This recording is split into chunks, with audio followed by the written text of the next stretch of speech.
I don't know if you're if you're a AAA or you're in that kind of space, how to operationalize that, or if it's actually just completely at odds with your business.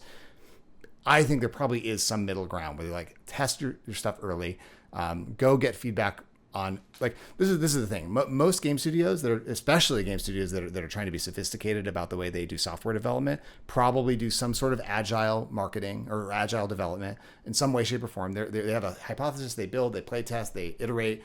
They iterate until they get to where they're trying to go. And it's not a straight line. It's a curvy, weird path.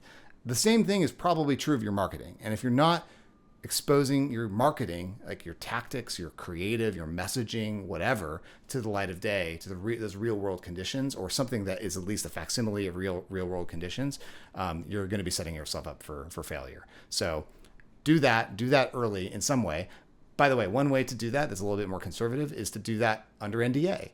You're not going to get the same conditions. You're not going to be able to actually market the game on those algorithms that everybody cares about. But you are going to be able to get in front of tastemakers. You probably have a bunch of money, so go use that money to acquire players that are willing to sign an NDA and come play your thing. I know that there are AAA studios and however you classify it, there's big $100 million budget studios that are doing that very thing right now, using content creators to acquire a bunch of users to come in and who are like very representative, very hand selected players to give feedback on the product, the IP, the marketing, etc. And you're getting data that entire time about what might work down the road in terms of this kind of content creator drove this kind of conversion to playtest. You're going to have data all the way through that funnel. And because you're not doing this on Steam, you probably have a way better attribution about that.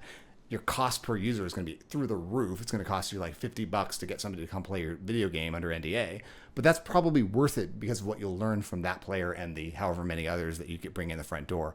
And so do something to actually, and I'm saying this like I sound a little condescending. Like I know that most of these studios are doing something like that, but I think like I don't know what happened with Concord. I don't know if that happened. I don't know if that was just the ship was, you couldn't steer it at that. By the time they got it in front of an audience under some sort of NDA playtesting scenario, they probably got all this feedback and who knows what the political kind of implications were. But like that reads to me as a scenario where they did not actually, either they didn't do that or they didn't listen, right?